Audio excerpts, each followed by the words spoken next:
पवित्र श्रीमद् भागवत गीता, पवित्र चारों वेद, पवित्र कुरान शरीफ, पवित्र बाइबल, पवित्र गुरु ग्रंथ साहिब, पवित्र कबीर साहिब की वाणी में छुपे हुए गूढ़ रहस्य अर्थात तत्व को जानने के लिए कृपया अवश्य सुनिए जगत गुरु तत्वदर्शी संत रामपाल जी महाराज के मंगल प्रवचन। सबसे पहले इसने 3 पुत्रों की उत्पत्ति की। दुर्गा को अपनी पत्नी रूप में बना के इस काल भगवान यानी सरपुरुष को अब काल भगवान कहने लगे, क्योंकि काल प्रभु ब्रह्म भी इसी को कहते हैं, सरपुरुष भी इसे कहते हैं। पुण्यात्माओं, जितने भी अपने सदग्रंथ हैं उनको अब आसानी से समझा जा सकता है सृष्टि रचना की जानकारी के उपरांत। सृष्टि रचना इन सभी सदग्रंथों के समझने की एक मास्टर की है। ये सृष्टि रचना एक मास्टर की है सब सदग्रंथों के समझने की। ये प्रथम बार सुनने वाले को ऐसे लगेगी जैसे दंत कथा सी, लेकिन ये सच्चाई से परिपूर्ण है। अब आपको 3 पुरुषों की जानकारी हुई।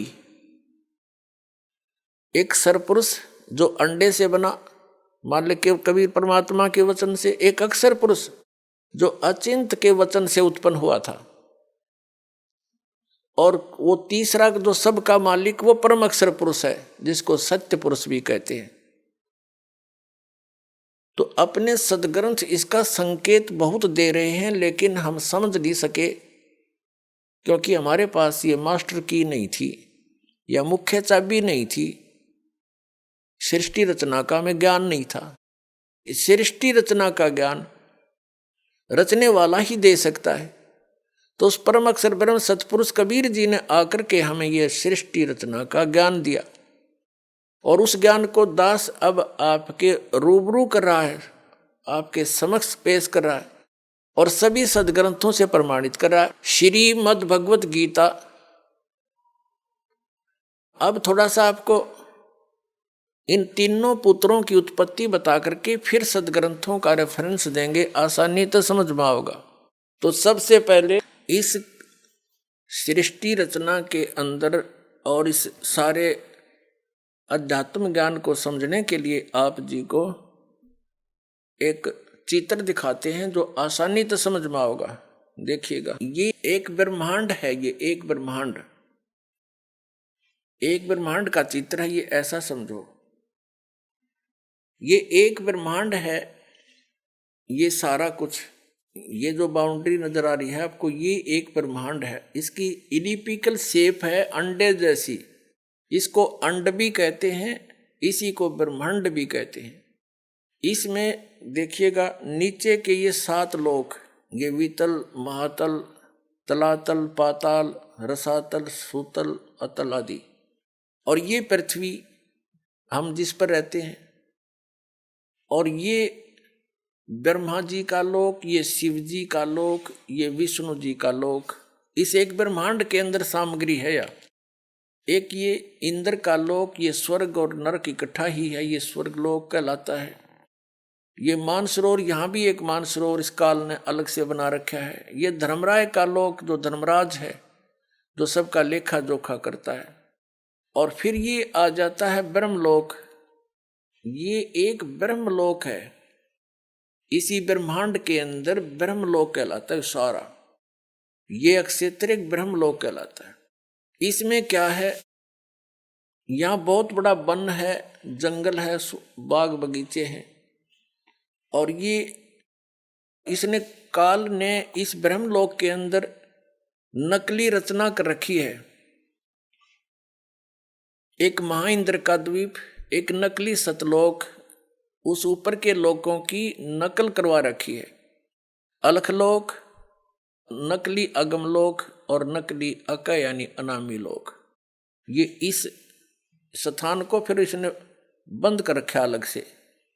ये बहुत बड़ा क्षेत्र है, चित्र में छोटा दिखा। इससे बाहर यहाँ दुर्गा का एक द्वीप है, ये यहाँ अलग लोक है इसका, यहाँ से ये सबका संचालन करती है। इससे ऊपर ये स्थान है जो ये गुप्त है,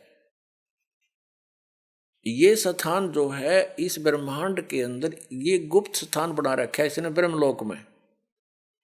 और यहां पर इसने 3 स्थान बना रखे हैं के संयोग से जो पुत्र उत्पन्न होता है वो सतोगुण युक्त हो जाता है, उसका नाम विष्णु रख देते हैं और ऐसी ही शकल का बन जाता है। तीसरा ये तमोगुण प्रधान क्षेत्र है, इसमें ये स्वयं शिव रूप में रहता है, इसको महाशिव कहने लगे बगैर ज्ञान से। महाशिव रूप में रहता है, दुर्गा को पार्वती रूप में रखता है और इन दोनों के संयोग से जो पुत्र उत्पन्न होता है वो तमोगुण युक्त हो जाता है, उसको शंकर और शिव नाम दे करके ये अपनी सृष्टि चलवाता है इन तीनों से। और ये स्वयं यहां रहता। चलिए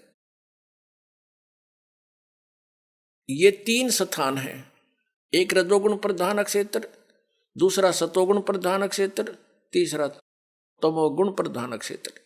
यहां ये दुर्गा को ऊपर ले लेता है, इनकी उत्पत्ति करके दुर्गा को वापस भेज देता है, इन तीनों बच्चों को यहां नीचे भेज देता है, कोमा में रखती है ये और फिर इनको अलग अलग स्थानों पर छोड़ देती है। इनकी राजधानियां बना करके इनको अलग अलग स्थान पर इनका विवाह करके तीनों का और अपने ब्रह्मांड का संचालन करवाता है।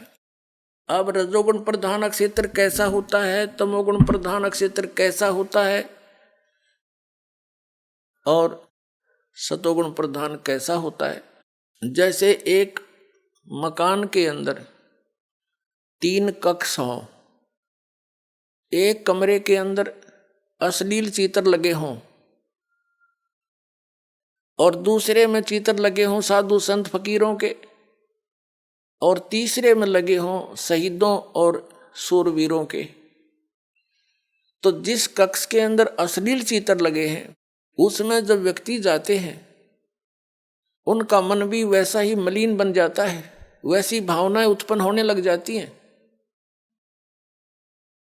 और जब वो उस सतोगुण प्रधान क्षेत्र में यानी सतोगुण प्रधान क्षेत्र में यानी जिसमें साधु संत फकीरों के महापुरुषों के फोटो लगे हों, वहां जाते ही मन की भावना बदल जाती है।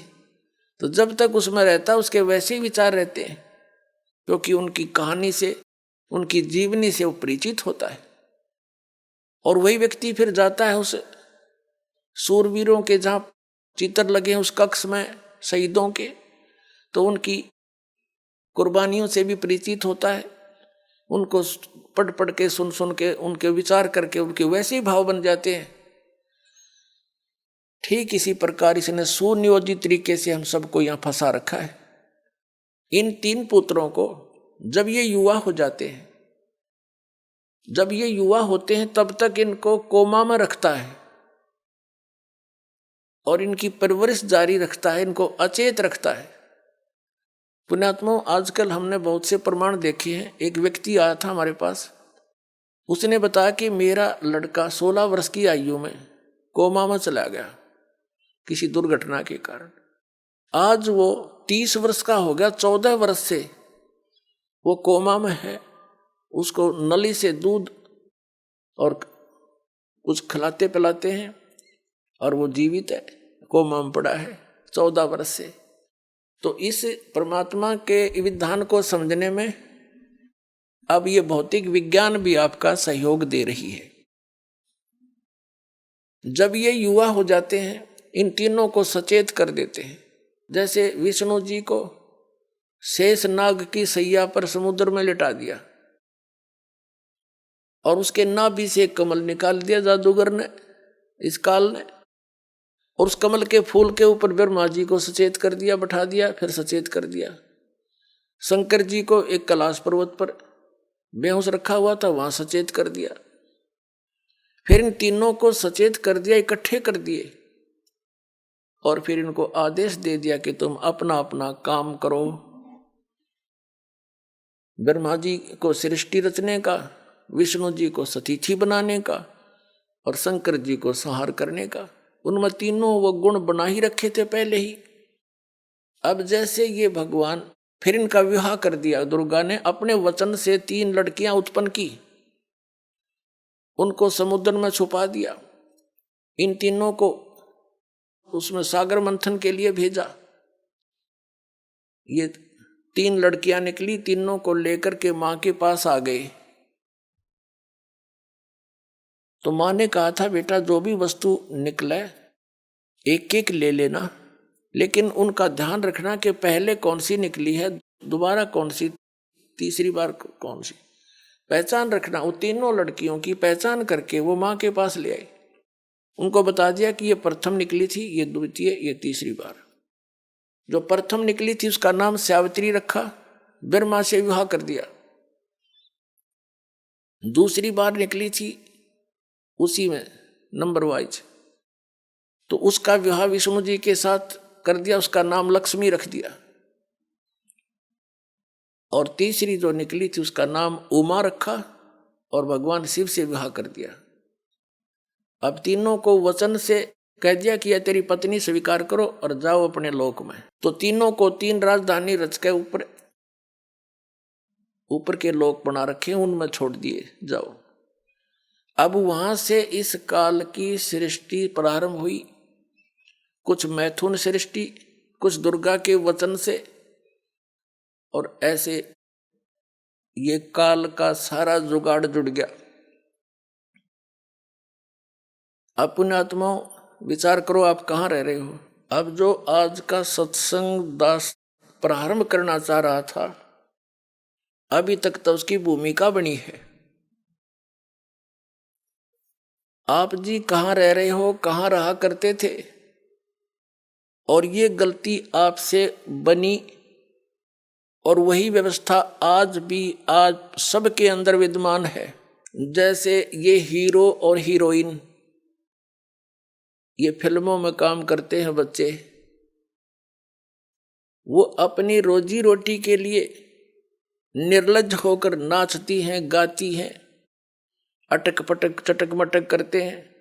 और ये युवा बच्चे उसी रोग से ग्रस्त हैं जो सतलोक में गलती की थी, और उनकी उस चटक मटक को देखकर उन पर आसक्त हो जाते हैं। कोई कहता है ये मेरा फेवरेट हीरो है, कोई कहता है ये मेरी फेवरेट हीरोइन है। खाक फेवरेट है, वो कह देंगे तुम्हारे को वो अपनी रोजी रोटी को मावन नाचे कूदें, और तुम मूर्ख बन रहे उनके पीछे। तो ये जो हमारे अंदर वृत्ति है ये वहां से घर करी हुई है, और वही यहाँ आज है।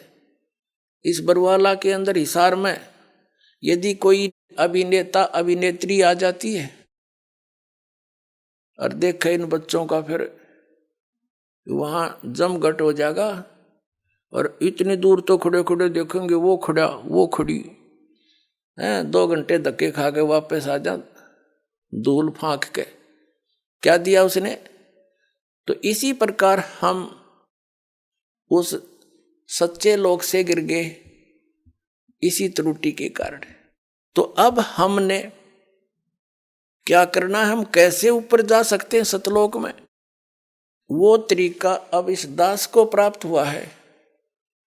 परमात्मा ने स्पेशल भेज रखा है इस दास को आपके उद्धार के लिए, उस स्थान पर जहां आप आए हो, जहां से वहां पहुंचाने के लिए। उसके लिए एक तो ये ज्ञान आपके हृदय में फाइनल हो जाएगा जिस दिन के दास ने जो यह कथा सुनाई है सारी साची है, और है भी साची। लेकिन आप बच्चे हो, आपका कद यह साची समझ में आवेगी, वो बार बार सत्संग सुनोगे, ज्ञान सुनोगे, फिर जो भक्ति विधि आपको बताई जाएगी साधना करोगे, उससे फिर आपके अंतःकरण में जो जितने भी पुराने विकार जमा है वो कम होंगे, और ये जो सत्य है ये आसानी से फिर समझ में आने लग जाएगी। अभी तक तो दास ने ये मौखिक सुनाया सारी कथाएं। अब प्रसंग चला था आप कहां से आकर के कहां रहने लगे। अब सदग्रंथों में थोड़ा सा हिंट देंगे और रात्रि के सत्संग में आपको प्रमाण देंगे। जैसे आप जी ने श्रीमद् भगवत गीता अध्याय नंबर 15 के श्लोक नंबर 1 से लेकर 4 में, वैसे तो पूरा ही अध्याय कंप्लीट यही ज्ञान देता है, लेकिन हमने इस ज्ञान को समझने के लिए इन चंद श्लोकों की ही आवश्यकता है। श्रीमद् भगवत गीता अध्याय नंबर 15 के श्लोक नंबर 1 से लेकर 4 में और 16 और 17 और 18 में इसमें क्या कहा है? इसमें गीता अध्याय नंबर 15 के श्लोक 16 और 17 में 3 पुरुष बताए हैं, एक सरपुरुष, एक अक्षर पुरुष और उनसे हटकर तीसरा जो है वो परम अक्षर पुरुष। परम अक्षर ब्रह्म भी कहो, सरपुरुष कहो चाहे सरब्रह्म कहो, अक्षर पुरुष कहो चाहे अक्षर ब्रह्म कहो और परम अक्षर पुरुष कहो चाहे परम अक्षर ब्रह्म कहो। पुण्यात्माओं, आज मानव बहुत इंटेलिजेंट है। परमात्मा की दी हुई बुद्धि आपके पास विशेष है और ये बुद्धि इसलिए विशेष दी है आपको कि आप इस आध्यात्मिक विज्ञान को भी साथ साथ समझ सकें। जो भौतिक विज्ञान में आपने इतनी बुद्धि लड़ाई है, इसको भी इधर थोड़ा सा डाइवर्ट करें, आपका सदा का झंझट मिट जाएगा। आज हम जिस भौतिक विज्ञान पर आश्रित होते जा रहे हैं, ये तो कुछ भी सांग नहीं। 2 वर्ष वर्षा ना हो, परमात्मा अगर थोड़ी सी हाथ खींच लें अपना, ना विज्ञान रहे ना वैज्ञानिक रहे, भूखे टक्कर मार मार कर मर जाए सारे, तो कहे कि खाक विज्ञान है। जो असली विज्ञान है जो दास लेकर आए, इसको समझो। अब यहाँ घूम रहे हैं, ऊपर के ग्रहों में जा रहे हैं, मंगल ग्रह में खोज रहे, कोई सुख में स्थान सामग्री मिल जा, कोई बुध ग्रह में चेष्टा कर रहे हैं, कोई चंद्रमा पे जाकर खोज रहे हैं। इन खाली खोखिया में कुछ ना पावे। जो असली स्थान है सतलोक, वहां की खबर दास लेकर आया है, परमात्मा ने दी है, वो सुख वहां पर है। और वहां जाने के लिए इस भौतिक विज्ञान की आवश्यकता नहीं, आध्यात्मिक विज्ञान, इस तत्व ज्ञान की आवश्यकता जो दास के पास है। और इससे आपको यही सुख हो जाएगा जो आप कहीं और खोज रहे हो। यही आपकी पृथ्वी पर इतना भरपूर सामान दे देगा, सामग्री दे देगा वो परम अक्षर ब्रह्म, आपने कितने जाने की जरूरत ना पड़े, सारे सुख दे देगा। फिर से बाहर ला दे परमात्मा 1 मिनट में, सब चीज आपको उपलब्ध करवा दे। पता नहीं वो क्या कर दे आपके लिए जब आप इस पर आश्रित हो जाओगे। हमने इस ज्ञान को समझने के लिए इस अध्यात्म ज्ञान की आवश्यकता है। जैसे श्रीमद् भगवत गीता अध्याय नंबर 4 के श्लोक नंबर 32 में ये गीता ज्ञानदाता कह रहा कि अर्जुन, जो तूने अभी गीता अध्याय नंबर 4 के श्लोक नंबर 25 से 30 तक जो साधना साधक कर रहे हैं उनकी जानकारी प्राप्त की और सभी अपनी अपनी साधनाओं को पापनाशक जानते हैं। यदि उनको ये पता लग जावे कि ये साधना ठीक नहीं तो वो त्याग देंगे, लेकिन अभी तक जब तक वो कर रहे हैं पूरे निश्चय से कर रहे हैं कि ये साधनाएं पाप नाश करेंगे और पाप नाश से मोक्ष होगा, पाप नाश होकर ही मोक्ष होगा। 4 अध्याय के 32वें श्लोक में बताया है कि अर्जुन, इन यज्ञों यानी धार्मिक अनुष्ठानों की जानकारी सच्चिदानंद गण ब्रह्म ने अपने मुख कमल से बोलकर ज्ञान दिया है, उसमें विस्तार के साथ कही गई है और वो तत्व ज्ञान कहलाता है। उस तत्व ज्ञान से मैं परिचित नहीं हूं, उस तत्व ज्ञान के अंदर पूरी जानकारी है उस सभी साधनाओं की, सभी यज्ञों की। यज्ञ माने धार्मिक अनुष्ठानों की। 4 अध्याय के 34वें श्लोक में गीता ज्ञानदाता कहता है कि उस ज्ञान को तू तत्वदर्शी संतों के पास जाकर समझ, उनको दंडवत प्रणाम करने से, कपट छोड़कर प्रसन्न करने से वो तत्वदर्शी संत तुझे परमात्म उस तत्व ज्ञान का उपदेश करेंगे। अपने आत्मा गीता ज्ञान कौन दे रहा है? आपने आज तक जिससे भी सुना यही सुना है कि श्री कृष्ण जी ने गीता जी का ज्ञान अर्जुन को सुनाया। श्री कृष्ण कौन थे? श्री कृष्ण विष्णु अवतार थे, यानी विष्णु जी की ही आत्मा यहां आई हुई थी।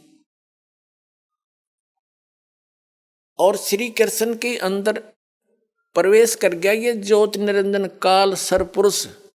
इसने प्रतिज्ञा कर ली थी दुर्गा के सामने कि मैं कसम खाता हूं, मैं अपने वास्तविक रूप में किसी के समक्ष नहीं आऊंगा, मैं अपनी योग माया से छुपा रहूंगा। और दुर्गा से कहा था, जब दुर्गा चिंतित हुई थी दुर्गा जी कि मैं अकेली औरत कैसे संभालूंगी सारे ब्रह्मांडों को, तब उसने कहा था तू केवल निमित्त निमित्त होगी, गुप्त रूप से सब कार्य मैं ही किया करूंगा। तो इसने श्री कृष्ण जी में प्रवेश करके इस काल ने ब्रह्म ने, ये ब्रह्म भी कहलाता, सरपुरुष भी कहलाता है, सर ब्रह्म भी कहलाता, ज्योति निरंजन भी कहलाता है। इसने श्री कृष्ण में प्रवेश करके सरपुरुष ने, ये 21 ब्रह्मांड के स्वामी ने यो गीता जी का ज्ञान बोला था। श्री कृष्ण का केवल शरीर प्रयोग किया था, जैसे एक प्रेत आत्मा दूसरे के बॉडी में प्रवेश करके बोलता है, उस समय उस आत्मा को अचेत कर देता है, उसको पता ही नहीं यो क्या हो रहा है इसमें, और वो प्रेत बोलकर निकल जाता है। तब वो सचेत होती है ओरिजिनल आत्मा उस शरीर की, तो उसको पता ही नहीं मैंने क्या बोला था। और ही बताते हैं तू ऐसे बोल रही थी, ऐसे बोल रहा था, ऐसे कह रहा था, तो थोड़ी बहुत वो भी सुन लेता है कि मैंने ऐसे बोलना शुरू कर दिया था। तो ऐसे उस काल ने श्री कृष्ण में प्रवेश करके ये गीता जी का ज्ञान बोला सरपुरुष ने। 11वें अध्याय के गीता जी के श्लोक नंबर 32 में स्वयं कहता है, मैं काल हूं अर्जुन, अब प्रवृत्त हुआ हूं, अब आया हूं मैं। श्री कृष्ण तो पहले ही खड़ा था और अर्जुन पूछ रहा कि महानुभाव आप कौन हो, मैं आपसे अपरिचित हूं। अर्जुन, श्री कृष्ण तो अर्जुन का साला था और साले ने भूल गया, वो कृष्ण नहीं था उस समय, वो विराट रूप दिखाया उसने, कृष्ण का भूल भाल गया, वो विराट रूप दिखाई दिया उसने, तो श्री कृष्ण नहीं था वो। श्री कृष्ण जी के अंदर वो काल बोला था, उसने जुल्म करवाना था। श्री कृष्ण नहीं चाहता था ये युद्ध हो, क्योंकि वो पहले ही मना कर दिया था कि मैं युद्ध भी नहीं करूंगा और मैं हथियार भी नहीं उठाऊंगा, एक तरफ मेरी सेना होगी, एक तरफ मैं होऊंगा। वो ये चाहते थे, भगवान कृष्ण ने यही सोचा था कि ये और नहीं तो पांडव मान जाएंगे इस बात पे, जब एक तरफ ये मुझे तो लेंगे ही लेंगे क्योंकि मैं इनका रिश्तेदार हूं, एक तरफ सेना लगा दी। तो वो ये चाह रहे थे कि अर्जुन ये मना कर दे पांडव, हमने युद्ध करते फिर हमारी तार है, जब सेना भी नहीं हमारे पास, लेकिन वो फिर भी नहीं माने। कहने का भाव ये है कि भगवान श्री कृष्ण जी महाभारत का युद्ध करवाना नहीं चाहते थे। तो जब अर्जुन मना करे था, श्री कृष्ण उसी समय कह देते कि चल भाई ठीक है, छोड़ चलेंगे वापस। उसी समय युग काल प्रवेश कर गया कि अब बात बिगड़ेगी, कृष्ण जी तो कह देगा ठीक है भाई मन ना लड़े चल, मैं तो पहले मना करूं था। तो उस समय युग काल आ गया और इस ये जब तक प्रवेश रहा, तब तक प्रवेश रहा जब तक यू सारा नाश ना हो लिया महाभारत का, फिर निकल गया इसके अंदर से, श्री कृष्ण के अंदर से। फिर श्री कृष्ण जी से बाद में अर्जुन पूछ रहा है, इसमें महाभारत के अंदर एक प्रकरण आता है, अर्जुन कहता है बाद में जब राजगद्दी प्राप्त हो ली, तब कहता भगवान एक बार सत्संग करके जाना, आप द्वारका जाने वाले हो, और वही ज्ञान सुनाना जो युद्ध के दौरान सुनाया था गीता वाला। उस समय श्री कृष्ण कहता मुझे याद नहीं मैंने क्या कहा था। इससे सिद्ध है कि श्री कृष्ण ने बोला ही नहीं था वो। तो हम प्रसंग पर आते हैं कि ये गीता का ज्ञान ये ब्रह्म बोल रहा है और ये कह रहा है कि उस तत्व ज्ञान को जिसमें पूर्ण मोक्ष मार्ग है और वो गॉड गिवन है, सच्चिदानंद घन ब्रह्म का बोला हुआ है, उस ज्ञान को तत्वदर्शी संत जानते हैं, उनसे पूछ मैं नहीं जानता। यहां गीता जी के अध्याय नंबर 4 के श्लोक नंबर 32 में अनुवादकर्ताओं ने थोड़ी सी त्रुटि कर दी, क्योंकि जहां इनकी बुद्धि काम करना बंद करेगी, इन्होंने अनर्थ कर दिए अर्थों के। यहां ब्रह्मणे शब्द है, ब्रह्मणे मुखे, मूल पाठ में। तो इन अनुवादकर्ताओं ने ब्रह्मण्य मुखे का अर्थ कर दिया वेद की वाणी, और यही अनुवादकर्ता गीता अध्याय नंबर 17 के श्लोक नंबर 23 में ब्रह्मण्य का अर्थ करते हैं सच्चिदानंद घन ब्रह्म। वहां बुद्धि सही काम करेगी, वहां इनका अड़ी नहीं कोई अडांस। उसमें लिखा 17वें अध्याय के 23वें श्लोक में कि ओम तत् सत इति निर्देश ब्रह्मण तिर्विद समर्थ ब्राह्मणा तेन वेदा च यगा च विहिता पुरा। उसका अर्थ क्या बनता है कि उस ब्रह्मण माने सच्चिदानंद घन ब्रह्म के पाने का। ये ओम तत्सत, ओम तो सीधा अक्षर पुरुष का, और तत् है ये अक्षर पुरुष का, और सत है ये परम अक्षर पुरुष का। इन तीनों मंत्रों की मजदूरी करनी है। ये हमारे साधना के इंस्ट्रूमेंट हैं। जैसे हमने जल निकालना है, पृथ्वी में जल है तो उस जल की हमारा पूज्य तो जल है, और इंस्ट्रूमेंट हमारे जो उसके औजार कौन से हैं, बोकी और पाइप। ये तो 2 अक्षर का मंत्र है सतनाम, जिसमें एक ओम है एक तत् है। और जब पाइप पहुंचगी जल तक तो इनका काम पूरा हुआ। फिर इसके ऊपर हैंडपंप लगाना पड़ेगा। जब वो जल मिलेगा तो सारनाम जो है वो सत, जिसमें इस पर सत नाम से बोला गया है ओम तत् सत में ये 3 मंत्र हैं। ओम और तत् ये गुप्त है, तत् सांकेतिक है। ये इस दास बता सकता है इस ब्रह्मांड में, और कोई अधिकारी नहीं इस नाम के देने का। ये दोनों का मिलकर सतनाम हो गया 2 अक्षर का। ये दोनों मिलकर 2 अक्षर का सतनाम हो गया, जो समझ लो बोकी, श्वास उश्वास की बोकी लगानी है। और फिर सत, सत है ये सार शब्द की तरफ संकेत है, वो मंत्र न्यारा है, ये दास देगा। वो समझ लो हैंडपंप का ऊपर की मशीन। अकेले सतनाम से मोक्ष नहीं, और सतनाम के बिना सार नाम की कीमत नहीं, वो काम नहीं कर सकता। जैसे बोकी लगाकर पाइप जल तक पहुंचा दी तो फिर हैंडपंप लगाया जाता है, वो सार नाम समझ लो, सार शब्द। उस हैंडपंप को चलाना पड़ता है, तब वो वांछित वस्तु मिलती है। तो हमने सतलोक जाना है, परम अक्षर ब्रह्म की प्राप्ति करनी है, उस स्थान पर जाना है जहां जाकर फिर वापस कभी नहीं आते। उसके लिए 3 मंत्र के जाप का विशेष योगदान है। तो गीता अध्याय नंबर 17 के श्लोक नंबर 23 में इसमें बताया कि ओम तत्सत इति निर्देश है ब्रह्मण तिर्विद समर्थ है। वो सच्चिदानंद घन ब्रह्म का, उसके पाने का जो 3 मंत्र के साधना का, जाप का, सिमरण का निर्देश है। निर्देश मीन डायरेक्शन, फाइनल फैसला, नथिंग एल्स।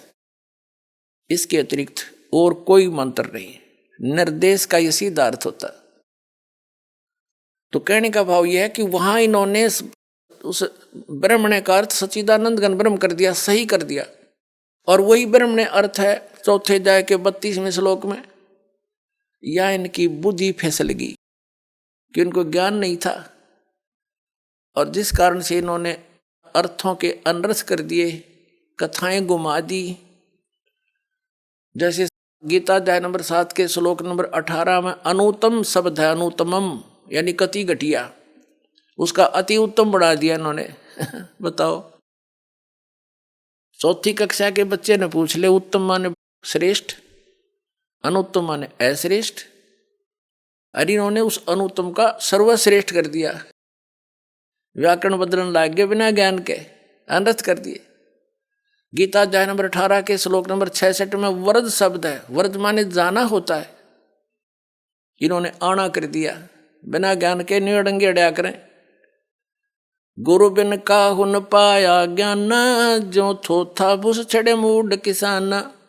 गुरु बिन वेद पढ़े जो प्राणी, समझे न सार रहे अज्ञानी। तो आज तक ये सब अज्ञानी थे, क्योंकि इनको गुरु नहीं मिले, सतगुरु नहीं मिले। सतगुरु या तो स्वयं परमात्मा आए थे, सतगुरु का रोल किया था, वो तो भगवान भी थे, वो तो ऑल इन वन है, ऑल राउंड है। उसके बाद वो सतगुरु थे जिनको भगवान सीधे मिले और सचखंड सतलोक लेकर गए, वापस छोड़ा, उनके प्रत्यक्ष गवाह। और वो उनके पास कंप्लीट स्पिरिचुअल नॉलेज था और कंप्लीट साधना थी, परिपूर्ण साधना थी, ये मंत्र थे। या तो वो सतगुरु थे। उनमें कौन कौन है? आदरणीय धर्मदास साहिब जी, आदरणीय मलुकदास साहिब जी, आदरणीय नानक साहिब जी जो सिख धर्म के प्रवर्तक माने जाते हैं, आदरणीय दादू साहिब जी, आदरणीय गरीबदास साहिब गांव छुरानी जिला दद्दर हरियाणा वाले, आदरणीय घीसा दास साहिब जी गांव खेखड़ा जिला मेरठ उत्तर प्रदेश वाले। इन महापुरुषों की जानकारी तो दास को है कि ये सतगुरु थे, लेकिन उस समय इनको निर्देश दे दिया था परमात्मा ने, सख्त हिदायत दे दी थी कि इस तत्व ज्ञान को और इस सार शब्द और सार नाम को, इस सतनाम को अभी डिस्क्लोज ना करना, नहीं तो इन काल के भेजे दूतों के ये यथार्थ ज्ञान और यथार्थ मंत्र हाथ लग जाता। जैसे राधा स्वामी पंथ है, इसी से निकला हुआ पंथ है, यू जय गुरुदेव पंथ। सिरसा के अंदर सच्चा सौदा और जगमाल वाली वाला और ये ठाकुर वाला, ये निरंकारी, ये सारे सिख धर्म से ही निकले हैं, यानी गुरु ग्रंथ साहिब को पढ़ा करते ये। उसमें से अपनी अल्प बुद्धि से जैसा इनका समझ में आया वैसा नारा सांग जोड़ दिया, वास्तविक ज्ञान इनके पास था नहीं। और राधा स्वामी पंथ का प्रवर्तक श्री शिवदयाल जी, वो गलत साधना करके पांचों नाम काल के जाप करके भूत बन गया, अपनी शिष्या बुक्की में प्रवेश करके हुक्का पीवा रोटी खावा के वहां पर पहुंच गया सतलोक वो। तो ये बात बिगड़ती। अब इस पूरे ग्रुप को पता नहीं वो सतनाम कौन सा, सब सतनाम के गुण गावे, पूरा सिख समाज भी सतनाम सतनाम करता है, उन्हें सतनाम का नहीं पता, 2 अक्षर का कौन सा सतनाम वो। और नानक साहिब जी उसी का जाप करते थे, क्योंकि उनको परमात्मा मिले थे, आकर के सचखंड लेकर गए थे, उनको पूरा कंप्लीट कोर्स दिया था कि आप इसका जाप कीजिए, पर अभी बताना नहीं किसी को। उस नाम का जाप समुद्र की साखी, जन्म साखी नामक एक पवित्र पुस्तक है, सिख धर्म की बहुत मान्य है। जैसे हम कबीर पंथियों के लिए कबीर सागर मान्य है, उसमें क्या है, परमेश्वर कबीर जी बोला करते थे, जो वार्ता उनकी हुई, जो घटनाएं धर्मदास जी ने देखी, वो धर्मदास जी लिखा करते थे, उनके परम शिष्य और साथ रहते थे। ऐसे ही बाला और मर्दाना श्री नानक साहिब जी के, नानक देव साहिब जी के परम शिष्य थे, वो उनके साथ रहते थे। और जो भी घटनाएं घटी बालाजी ने लिखी, आंखों देखी, तो उसको जन्म साखी बोलते हैं। जन्म साखी में एक समुद्र की साखी है, समुद्र की साखी में एक प्रकरण आता है कि बाला और मर्दाना ने श्री नानक देव साहिब जी से श्रीलंका देखने की प्रार्थना की, इच्छा व्यक्त की। उन्होंने कहा आंखें बंद करो, आंखें बंद करके खोली तो समुद्र के किनारे खड़े हो गए और कहा समुद्र के ऊपर मेरे साथ आप चलो, जैसे थल पर चलते हैं। हम दोनों मर्दाना और बाला नानक जी के गुरु जी के पीछे पीछे चल पड़े। उन्होंने ये कहा कि तुम वाहिगुरु वाहिगुरु जाप करते रहना। तो हम वाहिगुरु कर रहे थे, नानक साहिब जी कुछ देर के बाद उन्होंने उच्चारण शुरू कर दिया, ओम सोहम का जाप कर रहे थे। ये 2 अक्षर का मंत्र है। तो मर्दाना ने भी सोचा मैं भी यही जाप कर लूं। तो मर्दाना डूबने लग गया, वो भी वही जाप करने लग गया नानक जी वाला। जब नानक साहिब जी ने देखा कि ये मर्दाना डूब रहा है, तो उन्होंने कहा कि मर्दाना तू वही जाप कर, ये मंत्र मत जाप कर, गुरु की नकल नहीं करते, आज्ञा का पालन करो। अब वहां झटका भी दे दिया और सार्वजनिक भी कर दिया, आगे के लिए बैन भी लगा दिया कि खबरदार देश का जाप किया था। क्यों? जब स्वयं जाप कर रहे हैं उनको क्यों मना किया? आदेश था परमपिता का कि यदि अब ये डिस्क्लोज हो गया तो पिछली पीढ़ी जो अब शुरू हो गया ये परमात्मा का यथार्थ पंथ ज्ञान, यहां फिर हम भिन्नता नहीं बता पाएंगे। ये काल के प्रेरित भेजे हुए पुण्यात्मा थे जितने संत बने हुए हैं, लेकिन फंस गए ये काल के, इनको भ्रमित कर दिया, मिसगाइड कर दिया, गलत साधना करवा दी। ये थे पुण्यकर्मी प्राणी और आखिरी सांस तक ये स्वस्थ रहे और सारी झूठ बोला करते, गलत साधना करते और करवाते थे। तो पूर्व जन्म के संस्कार थे उनके, तब तक तो वो ठीक रहे, फिर भूत बन गए और ये पाप लाद दिए न्यारे जो परमात्मा के बच्चों को मिसगाइड करने का। तो कहने का भाव ये है कि उन महापुरुषों को ये मंत्र दे दिए थे और बता दिया था तुम जाप करो, कल्याण कराओ, अभी डिस्क्लोज ना करो, लिख दो अपनी एफिडेविट में। सभी महापुरुषों ने अपनी अपनी अमरवाणियों में लिखा हुआ है, लेकिन सिख समाज के अंदर एक विशेष प्रेरणा दी दाता ने। उन्होंने इस मंत्र को ग्रंथ साहिब में ही नहीं लिखा इकट्ठा, इस डर से कि कहीं किसी के यूं हाथ लग जा रही है, जाप ना कर ले इस 2 अक्षर के मंत्र का और मर्दाना वाली हालत ना हो जाए कि सबकी डूब ना जावे, यानी हानि ना हो जावे, इस डर से। और उसी गुरु ग्रंथ साहिब से ये नकली पंथ चाले सारे उससे पढ़कर समझ में इनका आया नहीं। यदि ये मंत्र गुरु ग्रंथ साहिब में लिखा हुआ होता आदि ग्रंथ में, तो ये सारे वही नाम देते। आज ये दास कैसे भिन्नता बताता कि ये अधिकारी नहीं है, वो अधिकारी है ही नहीं। नाम देने का अधिकारी तो दास बना के भेजा परमात्मा ने वर्तमान में, दूसरा इस पृथ्वी पर अधिकारी नहीं इस नाम के देने का। तो अधिकारी के बिना ये नाम अगर किसी से कोई नकली जो निर्भाग आत्मा होगा दुष्ट इस दास से प्राप्त करके और ये नाम स्वयं देने लग जा कहीं पर, तो सबसे बड़ा अपराधी है परमात्मा का इस पृथ्वी पर। तो उसे एक लाभ तो होना नहीं, क्योंकि अधिकारी के बिना, जैसे किसी बालक की अपॉइंटमेंट लेटर है किसी बच्चे का, उस पर 4 लाइन होती हैं, you are hereby appointed for the post of such and such, your salary will be such and these will be term and conditions. वो 4 लाइन होती हैं और उस पर अधिकारी के साइन हो तो वो वैल्यू है, नहीं तो वैलिड नहीं है। अगर कोई उसी तरह के लिख के नो की नो डिटो को फिर अपने साइन कर दे तो उस बच्चे को कुछ नहीं मिलना, वो धोखा दे रहा है।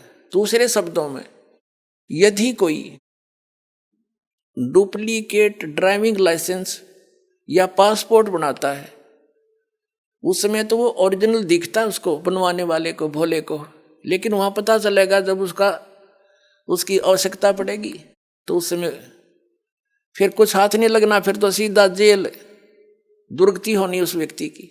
तो वो सबसे बड़े दुष्ट हैं जो इस नाम दास से लेकर स्वयं देने लग जाएंगे। परमात्मा ने तो उनसे कसम दिला दी थी महापुरुषों से, धर्मदास मेरी लाख दुहाई, ये सार शब्द, ये मूल ज्ञान के अंदर ये सतनाम और सारा कुछ आ जाता है। मूल ज्ञान सतनाम को थोड़ा बहुत सार्वजनिक करना पड़ा, लेकिन सार शब्द को तो कति छींट भी नहीं लागण दी दाता ने किसी का। इस दास के अतिरिक्त इस ब्रह्मांड में किसी के न सपने में भी ज्ञान नहीं, सार शब्द है।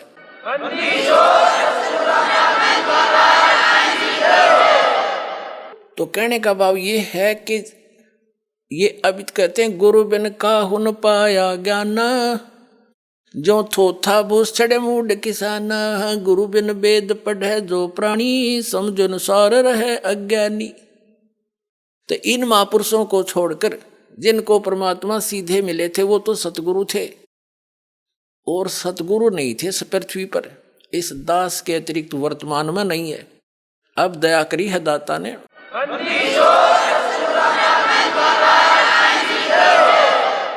तो उन महापुरुषों ने अपने सब्र की घूंट पी, परमात्मा के आदेश का पालन किया। ऋग्वेद मंडल नंबर 9 सूक्त नंबर 86 मंत्र 26 और 27 में, ऋग्वेद मंडल नंबर 9 सूक्त 82 के मंत्र 1, 2, 3 में, ऋग्वेद मंडल नंबर 9 सूक्त 20 मंत्र 1 में, ऋग्वेद मंडल नंबर 9 सूक्त 94 के मंत्र 1 में, ऋग्वेद मंडल नंबर 9 सूक्त 95 के मंत्र 2 में, ऋग्वेद मंडल नंबर 9 सूक्त 96 के मंत्र 16 से 20 में और अनेक स्थानों पे यह स्पष्ट प्रमाण है कि वो परमात्मा सतलोक में रहता है। और सतलोक के भी तीसरे पृष्ठ पे, तीसरे भाग में, वह 3 डिवीजन है, 3 विभाग है सतलोक के, 3 हिस्सों में है। तो सबसे ऊपर के स्थान पर रहता है, वहां से चलकर आता है। वहां पर एक बहुत बड़े सिंहासन पर विराजमान है, राजा के समान, सिर पर मुकुट है, छत्र है, और वहां से गति करके आता है, चल कर आता है सशरीर। और यहाँ पर अच्छी आत्माओं को, जो दृढ़ भक्त होते हैं, उनको मिलता है और ये यथार्थ ज्ञान बताता है। और वो इस पृथ्वी के ऊपर कवियों जैसा आचरण करता है। वो होता तो है भगवान, लेकिन कवियों में से भी एक प्रसिद्ध कवि की भी उपाधि प्राप्त करता है। तो हु इज गॉड? परमेश्वर, वो कबीर इज गॉड, जिसने ये लीलाएं की है। तो सतलोक से चलकर आता है, दृढ़ भक्तों को मिले। उन दृढ़ भक्तों में से आपको बता कि ये महापुरुष जो उनके सीधे संपर्क में आए, वो सतगुरु थे, और उनको सख्त हिदायत दे दी थी कि अभी इसको डिस्क्लोज ना करना। तो पुण्यात्माओं, आज ये नाम और यही ज्ञान यदि इन दूसरे पंथों वालों के पास होता, अधिकारी तो ये थे नहीं, ये नाम जाप करते हुए भी नरक में जाते और यही काल के जाल में रह जाते। तो वही पुण्यात्माएं जो भगवान को चाह रही थी, 600 वर्ष पहले परमात्मा आए थे स्वयं, और एक लीला की थी, प्रत्येक युग में करते हैं। सतलोक से चलकर आते हैं, शिशु रूप धारण करते हैं, कमल के फूल पर सरोवर में आकर के विराजमान होते हैं। वहां से उनको निसंतान दंपति उठा ले जाते हैं। फिर वहाँ परवरिश, उनके घर होने से उसी माहौल में, उसी कुल के माने जाते हैं, और कुंवारी गांव से उनकी परवरिश की लीला होती है। ये ऋग्वेद मंडल नंबर 9 सूक्त 1 मंत्र 8 और 9 में स्पष्ट किया है कि परमात्मा 3 स्थिति में सभी का धारण पोषण करता है। एक स्थिति में सतलोक में रहते हैं, उनका करोड़ सूर्य मिला दे, करोड़ चंद्रमा, ऐसे एक रोमकूप की शोभा है, प्रकाश है। और अन्य रूप हल्का तेज पुंज का हल्का रूप बना करके एक साधु महात्मा के रूप में आते हैं, जब चाहे किसी महापुरुष को कहीं प्रकट होकर मिल जाते हैं। और एक रूप में वो प्रत्येक युग में शिशु रूप धारण करके वो ऐसी लीला करते हैं, धीरे धीरे बड़े होते हैं। तो बचपन में उनके परवरिश की लीला कुंवारी गायों से होती है। और वो कबीर साहब की 600 वर्ष पहले उनकी जीवनी में लिखा है कि उस परमेश्वर ने 25 दिन के हो गए थे, कुछ खाया पिया नहीं, मुंह बोले मात पिता नीरू नीमा, जो जल से कमल के फूल से उठा कर लेकर गए थे। वो चिंतित हुई, फिर परमात्मा ने दया बख्शी, उनको प्रेरणा दी, क्योंकि वो पहले शिवजी भगवान के उपासक थे। फिर उनको जबरदस्ती मुसलमान बना दिया गया था। तो भगवान शिव को याद कर रहे थे, फिर भी मुसलमान होते हुए भी हृदय से शिव को नहीं भूल पाए थे। तो कबीर परमेश्वर की प्रेरणा से शिव जी आए शिवलोक से साधु रूप बना के। फिर परमात्मा कबीर जी ने नवजात शिशु के रूप में उनकी गोदी में, शिव जी की गोदी में आकर के तब कहा कि इनको कहो कुंवारी गाय लावे, उस पर आप आशीर्वाद देना, तब मैं दूध पीऊंगा। ऐसा ही किया गया। तब कबीर साहब की लीला कुंवारी गायों के दूध से हुई थी। यही ऋग्वेद मंडल नंबर 9 सूक्त नंबर 1 मंत्र 9 में स्पष्ट किया है कि वो परमात्मा जब शिशु रूप धारण करके आता है, उसके परवरिश की लीला कुंवारी गायों से होती है। थोड़ी सी झलक देता हूं। अपने आत्माओं, हमने अध्यात्म ज्ञान समझना है। आप विद्यार्थी हैं, दास टीचर है, एक रोजगार रोजी रोटी के लिए हम अपने बच्चों को 16, 17, 20 वर्ष तक फ्री कर देते हैं कि तुम पढ़ो, शिक्षा ग्रहण करो। फिर उनको क्या मिलता है? 2 टूक मिलते हैं, और वो भी मृत्यु हो जाए तो वो सारा कुछ कराया भी रह गया। आइए अब हम उन श्रद्धालुओं के अनुभव जानते हैं जो जगत गुरु तत्वदर्शी संत रामपाल जी महाराज जी से दीक्षा प्राप्त कर चुके हैं तथा उनके द्वारा बताए गए भक्ति मार्ग पर चल रहे हैं। जी नमस्कार। जी नमस्कार सर। सर क्या नाम है आपका? जी संजय खवले, अकोला जिला, महाराष्ट्र। संत रामपाल जी महाराज से नाम दीक्षा लेने से पहले आप क्या भक्ति साधनाएं करते थे? जी जैसे कि मैं हिंदू धर्म से होने के कारण अपने ही पारंपरिक साधना, जैसे कि हनुमान जी की पूजा, और श्री कृष्ण जी की विशेष करके पूजा करता था। तो श्री कृष्ण जी की पूजा करते करते मैं 10वीं तक चले गया। मुझे मूर्ति पूजा में मैं इतना खो जाता था कि मुझे आसपास के एटमॉस्फेयर का कोई भी मतलब ध्यान नहीं रहता था। इस तरह से मैं उस पूजा में गर्क होता था। मतलब अब खेतों में जाता था, एकांत की खोज करता था, वहाँ पे मूर्तियाँ बनाकर उनको पूजने की, ध्यान लगाने की कोशिश करता था अपने ही तरीके से। और जंगल, पत्थर, गुफा की तरफ मेरा जाने का इरादा था।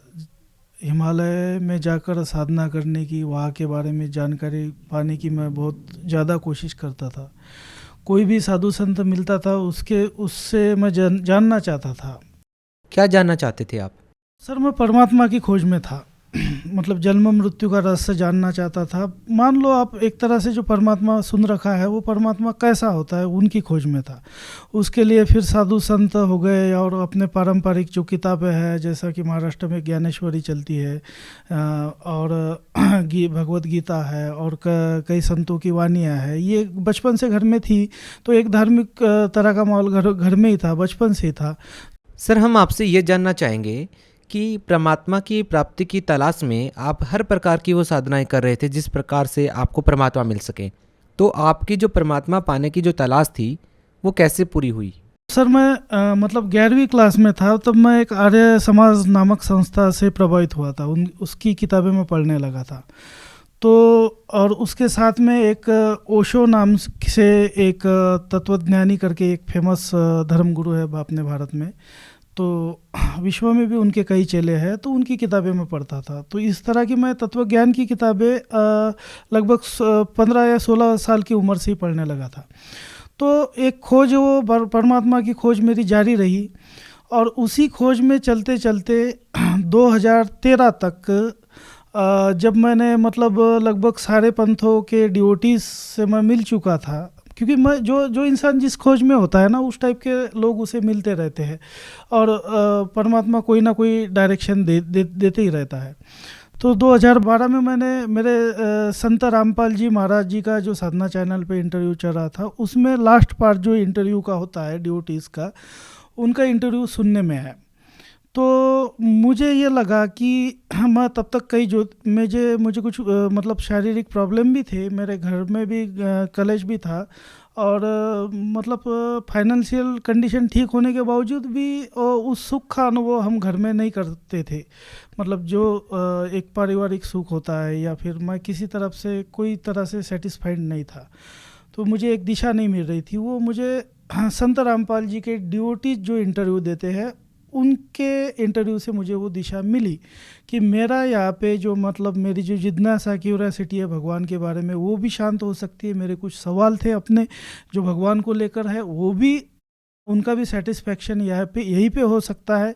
और साथ में मुझे जो कुछ प्रॉब्लम है, तो ये सारी प्रॉब्लम्स का समाधान और शांति, ये सब चीज़ें मुझे इस मार्ग में मिल सकती है, ऐसा मुझे कॉन्फिडेंस हुआ। सर, संत रामपाल जी महाराज जी से नाम दीक्षा लेने के बाद आपकी जो परमात्मा को पाने की जो चाह थी, क्या वो पूरी हुई? जो भी आपके मन में जो शंकाएं थी, क्या वो सभी दूर हुई? बिल्कुल सर, क्योंकि शंका तो मैंने देखो एक साल तो मैंने लगभग 1 साल सत्संग सुना, गहराई से बारीकी से अपने सवालों के जवाब उसमें पा ही लिए। मुझे ये तय हो गया कि कबीर इज़ गॉड, क्योंकि मालिक ने सारे एविडेंस दे दिए थे, सारे प्रूफ दे दिए थे। तो सर, जैसे कि संत रामपाल जी महाराज चारों वेद और कुरान शरीफ, बाइबल और गीता जी, इनमें से प्रमाणित करके बता रहे थे कि कबीर इज़ गॉड। जैसे कि कबीर अंगा रसी कबीर बम्बा रसी, ये श्लोक वेदों में है। तो फिर मुझे मेरे सारे सवालों के जवाब मिल गए। फिर मैंने जैसे ही मालिक के दरबार में आया और नाम दीक्षा ली, तो मुझे कुछ मतलब ऐसी आभास हुआ कि कोई चीज़ मेरे अंदर गई है जिसकी मुझे मतलब जन्मों से मेरे को तलाश थी। फिर उसके बाद ऐसे ही फिर लाइन में लगकर मैंने संत रामपाल जी महाराज जी से आशीर्वाद लिया। तो मान लो मेरे तीनों ताप जो है मतलब बिल्कुल शांत हो गए। उसके बाद मेरी जो शारीरिक प्रॉब्लम्स थी, जो कहीं पे भी ठीक नहीं हो सकती थी, या फिर इसको कह लो कि मुझे एक सिर में चोट आ गई थी, किसी कारणवश में चक्कर खा के गिर गया था। तो जो ये स्कल का एरिया होता है ना, तो ये स्कल में मतलब एक मान लो एक आंवले जितनी एक गांठ बन गई थी, एक सूजन, एक स्वेलिंग थी, और जिसका कोई डायग्नोसिस भी नहीं हो सकता था, और जिस कारण से मेरे को मतलब खाना खाने में दिक्कतें आती थी। ये जो मेरी साइड है ये पूरा मेरा तंग होता था, इसमें पूरा ब्लड भर के आता था, और मतलब मैं ठीक से इस दर्द ये 24 घंटे मेरे बना रहता था, और इस दर्द के कारण मैं ठीक से सो भी नहीं पाता था, और मतलब रोज़ाना ढंग के से काम भी नहीं कर पाता था। तो डॉक्टर ने बता दिया था, जिसका कि डायग्नोसिस भी संत रामपाल जी महाराज जी के शरण में आने के बाद ही हुआ। उससे पहले मैंने कई बड़े बड़े डॉक्टरों से अपना डायग्नोसिस कराया, लेकिन वो बीमारी मतलब वो पकड़ नहीं पाए कि भाई आप जो है, आपका सीटी स्कैन भी हो चुका है, MRI भी हो चुका है, उसमें सारी प्रॉब्लम्स ठीक है, ये आपके मन की है। मैंने कहा ये मन की चीज़ कैसे हो सकती है, जब मेरे को इधर दर्द होता है हड्डियों में ये पूरा। तो संत रामपाल जी महाराज जी के बाद नाम लेने के बाद तो मान लो मेरी लाइफ ऐसे चलने लगी जैसे सीधी पटरी पर दौड़ने लगती है ट्रेन। तो ये सारे प्रॉब्लम तो कहाँ छू मंतर हो गए, ये मुझे पता भी नहीं चला। फिर उसके बाद जो घर में गृह क्लेश रहता था, या फिर मेरे भी जिनसे भी मतलब बनती नहीं थी, ये सारे प्रॉब्लम तो यूँ मतलब ऐसे होते गए। अशांति थी घर में, एक कोई मान लो कोई पितृबाधा थी, बताए रखी थी मुझे पितृबाधा, और ये सारे बाधाएं जो है अपने आप शांत हो गई, क्योंकि उसके पहले मैंने वो बाधाओं के लिए मतलब पितृ शांति यज्ञ और ज्योतिष का भी मैं विद्यार्थी रहा हूँ, और सब कुछ कर चुका हूँ। मतलब दुनिया में मेरे क्वेश्चन और मेरा समाधान ये मुझे संत रामपाल जी महाराज सतलोक आश्रम बरवाला के अतिरिक्त मुझे और कहीं नहीं मिला। मुझे शांति भी मिली, मेरे प्रॉब्लम भी सॉल्व हो गए, मेरी दिक्कतें थी शरीर में वो भी ठीक हो गई। घर में जो अशांति रहती थी, गृह क्लेश या पुत्र बाधा, या जिसको कहते हो आप भूत बाधा बोल दो, इस टाइप की बाधाएं जो होती है, जो वास्तविक आपको दिक्कत देती है, वो किसी मंत्र से, किसी तंत्र से, किसी बाबा पीर से नहीं जा सकती, वो संत रामपाल जी महाराज जी के भक्ति से ही जा सकती है। इस बात का मैं जीवंत प्रमाण हूँ। उसके बाद जब मैं घर पे वापस आया तो पिताजी को हार्ट अटैक हो गया। मेरे पास किसी तरह का पैसे का भी कोई व्यवस्था नहीं थी। उसके बाद संत रामपाल जी की दया से पिताजी का सही इलाज हुआ, और आज वो पूरी तरह से स्वस्थ है। माताजी को भी किडनी की प्रॉब्लम है, लेकिन आज भी वो गोलियां तो खानी पड़ती है, लेकिन ठीक है, स्वस्थ है। तो मेरा घर आज उजड़ने से बचा, ना तो मैं कहीं का नहीं रहता, और मैं सबसे पहली बात तो मेरा शरीर ठीक हुआ। मुझे जो सबसे बड़ी जिज्ञासा थी भगवान की, वो भगवान मिल गया, भगवान पता चल गया, और आज मेरे घर में सब कुछ ठीक है, मालिक की दया। सर देखिए, परमात्मा को प्राप्त करने की चाह में आपने बहुत सारा संघर्ष किया है, दर दर आप भटके हैं। तो हम आपसे ये जानना चाहेंगे कि संत रामपाल जी महाराज में और अन्य जितने भी संत हैं उनमें आप क्या भिन्नता पाते हैं?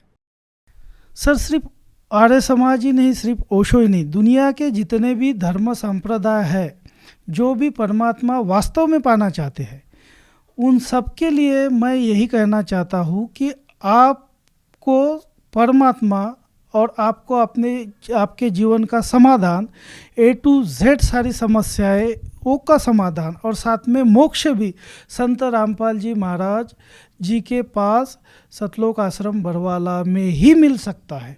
उसके अलावा आप कहीं पे भी हो तो आप अपना समय और ऊर्जा और इतना मूल्यवान मनुष्य जीवन नष्ट कर रहे हो, क्योंकि मैं सब जगह घूम के आया हूँ, परमात्मा की खोज में सब जगह भटक चुका हूँ।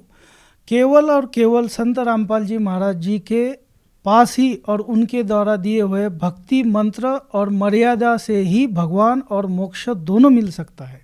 सर देखिए, परमात्मा को प्राप्त करने की चाह में आप काफ़ी साधु संतों के संपर्क में रहे, तब जाकर के आपको लगा कि संत रामपाल जी महाराज ही शास्त्रों के अनुसार भक्ति बता रहे हैं। अब आप संत रामपाल जी महाराज को किस तौर पर देखते हैं? संत भगवान का रूप होता है।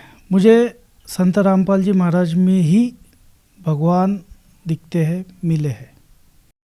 सर देखिए, आपने दुनिया भर के तमाम साधु संतों को दरकिनार करते हुए एक ऐसे संत को अपना गुरु बनाया है, एक ऐसे संत को आप परमात्मा तुल्य बता रहे हैं जो न दाढ़ी रखते हैं, न लंबी लंबी जटाएं रखते हैं, न भगवा कपड़े पहनते हैं।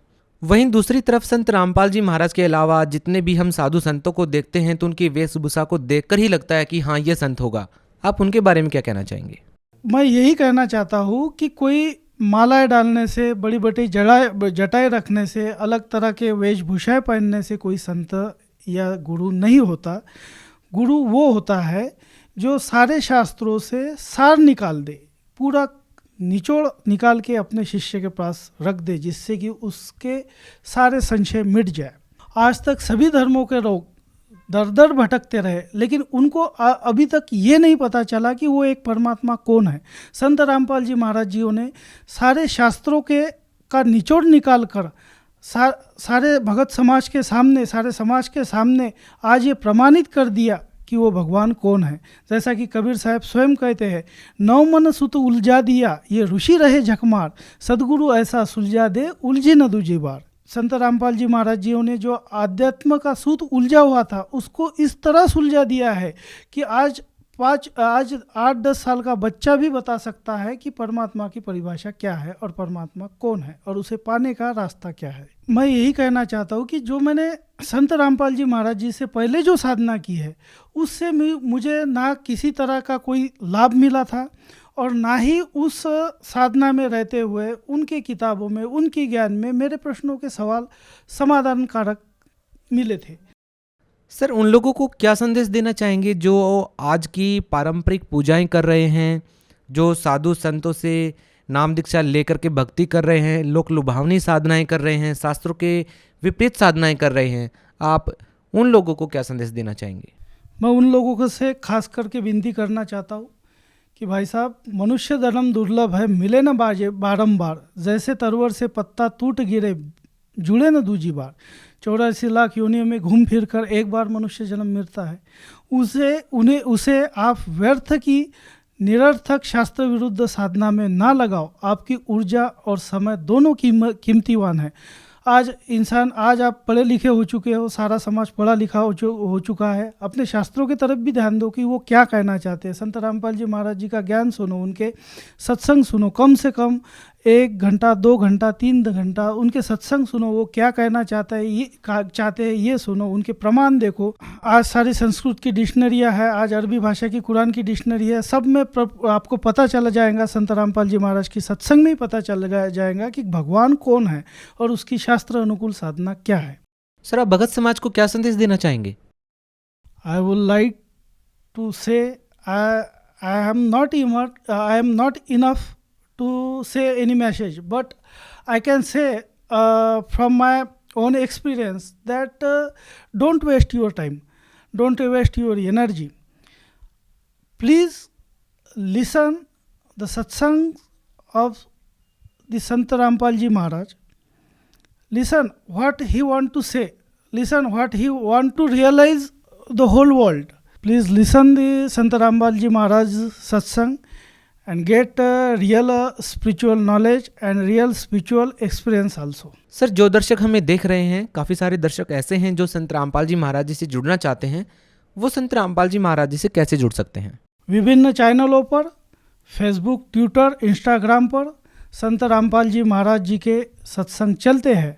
आप उन्हीं सत्संगों में जो नंबर दिए जाते हैं उनसे कांटेक्ट करके आप अपने ही जिला में नामदान, निःशुल्क नामदान ले सकते हैं। बहुत बहुत धन्यवाद। नमस्कार सर।